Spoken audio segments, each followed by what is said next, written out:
तुम अपने आप को मुझे अर्पित करो, यही सबसे उत्तम सहारा है। जो इसके सहारे को जानता है वह भय, चिंता, शोक से सर्वदा मुक्त है। कोई भी व्यक्ति जो अच्छा काम करता है उसका कभी भी बुरा अंत नहीं होगा, चाहे यहाँ या आने वाले संसार में। जिसे तुम अपना समझकर मग्न हो रहे हो, बस यही प्रसन्नता तुम्हारे दुखों का कारण है। कर्म मुझसे नहीं चिपके रहते क्योंकि मैं उनके परिणामों से जुड़ा नहीं हूँ। जो लोग इसे समझते हैं और इसका अभ्यास करते हैं वे स्वतंत्रता में रहते हैं। अंत में सभी आत्माओं को परमात्मा में मिल ही जाना है, यही तो आत्मा का अंतिम लक्ष्य है। आज वो तुम्हारा है, कल वो किसी और का होगा, इसलिए व्यर्थ का पछतावा मत करो। आत्मा अमर है, न तो इसे कोई शस्त्र काट सकता है और न ही अग्नि इसे जला सकती है। जल इसके तेज को बुझा नहीं सकता और न ही वायु इसे सुखा सकती। आप बुराई से कुछ समय के लिए बच सकते हो, लेकिन बुराई तो तुम्हें हजारों की भीड़ में भी तुम्हें ढूंढ लेगी, जैसे गायों की झुंड में बछिया अपने मां को ढूंढ लेती है। सभी जीवों का निर्माता मैं हूँ। किसी जीव को कष्ट देकर तुम मुझे खुश कैसे देख सकते हो? मन सफेद कपड़ा है, इसे जिस रंग में डुबाओगे वही रंग चढ़ जाएगा। जीवन में सुख ही सुख है। यदि हम आशाओं का त्याग कर दें, जीवन में आधे दुख का कारण आशाएं बड़ी होना है।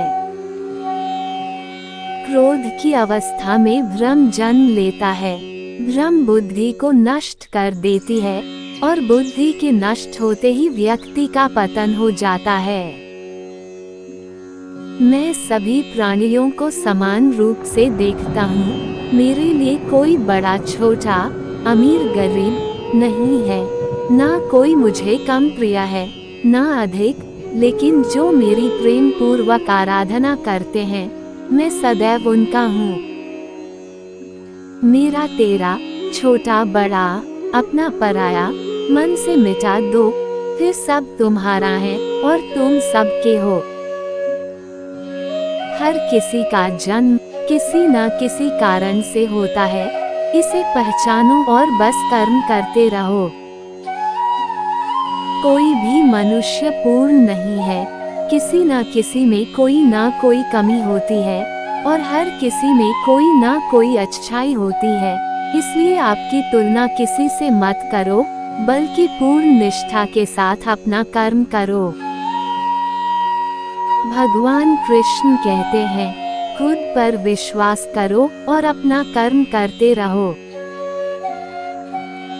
जिसने अपने मन पर विजय प्राप्त कर ली है, उसके लिए मन सबसे अच्छा मित्र है, लेकिन जो ऐसा करने में असफल रहा है, उसके लिए मन सबसे बड़ा शत्रु है।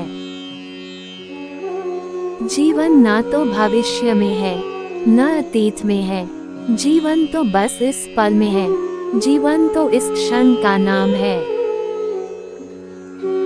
संदेह करने वालों को न तो इस दुनिया में और न उस दुनिया में खुशी मिलती है। धन्य है मनुष्य जन्म, स्वर्गवासी भी इस जन्म की कामना करते हैं, क्योंकि सच्चा ज्ञान और शुद्ध प्रेम मनुष्य को ही मिल सकता है।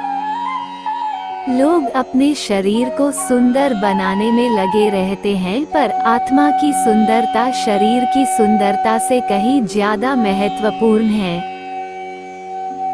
शरीर तो नश्वर है, मिट्टी ही तो है, तो मिट्टी में ही मिल जाता है, पर आत्मा अमर है, इसलिए आत्मा की सुंदरता पर ध्यान दो। आत्मा की सुंदरता अपने को श्री कृष्ण में लीन करने में मिलती है। एक उपहार तब शुद्ध होता है जब वह दिल से सही व्यक्ति को सही समय पर और सही जगह पर दिया जाता है, और जब हम बदले में कुछ भी उम्मीद नहीं करते हैं।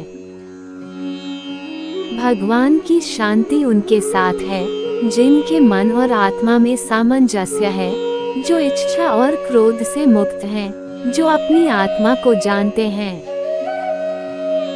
भय और चिंता दो शत्रु हैं जो हमारे कल्याण में बाधक हैं। हमें उन्हें अपने दिमाग से पूरी तरह से मिटाने का प्रयास करना चाहिए। जो व्यक्ति संदेह करता है उसे कुछ हासिल नहीं होता। शंका करने वाला प्राणी कभी खुश नहीं रहता। जब मन व्याकुल हो तब कोई भी निर्णय न लें। भरे हुए मन से लिया गया निर्णय कभी सही नहीं होता। मन बहुत चंचल होता है, इसे वश में रखना मुश्किल है, पर असंभव नहीं। अभ्यास से इसे वश में किया जा सकता है। तुम इस धरती पर मेहमान हो, मालिक नहीं, इसलिए अहंकार छोड़ दो। तुम खाली हाथ आए हो और खाली हाथ चले जाओगे। धन गया तो कुछ नहीं गया, स्वास्थ्य गया तो थोड़ा सा गया, और अगर चरित्र गया तो सब कुछ चला गया। बीता हुआ कल चला गया है और आने वाला कल अभी आया नहीं है। हमारे पास केवल आज ही है, इसलिए आज से ही जीना शुरू करें। जब कोई आपका हाथ और साथ दोनों छोड़ जाता है तो भगवान आपकी उंगली पकड़ने के लिए किसी न किसी को जरूर भेजता है। चिंता मत करो, क्योंकि जिसने तुम्हें इस दुनिया में भेजा है उसे आपकी ज्यादा चिंता है। जो मिल गया उसका शुक्र करो और जो नहीं मिला उसका सब्र करो। जल्दी जागना हमेशा ही फायदेमंद होता है, फिर चाहे वो नींद से हो या अहम से हो या फिर वहम से हो।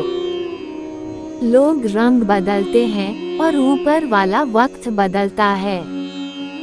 फिजूल है फिक्र करना हमारे दिल का, उसके हुक्म बिना तो पत्ता भी नहीं हिलता। भगवान से प्रार्थना सिर्फ शब्दों से नहीं, दिल से करनी चाहिए, क्योंकि भगवान उनकी भी सुनते हैं जो बोल नहीं पाते। प्रार्थना और ध्यान में बहुत अंतर है। प्रार्थना में आप भगवान को सुनाते हो, ध्यान में आप भगवान की सुनते हो। ईश्वर को देखना है तो तन की आंखों से नहीं, मन की आंखों से देखो, वह तुम्हें सब में नजर आएंगे। एक खेत जो बंजर है वह बिना संघर्ष के उपजाऊ नहीं हो सकता। उसी प्रकार जब तक एक आदमी अपने जीवन रूपी खेत में संघर्ष नहीं करता है, उसके जीवन में हरियाली कभी नहीं आएगी। जिस तरह थोड़ी सी दवाई शरीर के रोग को ठीक कर देती है, उसी तरह परमात्मा में ध्यान लगाना, उनमें मन लगाना हमारे मन को संसार की हर व्याधि से शांत कर देता है।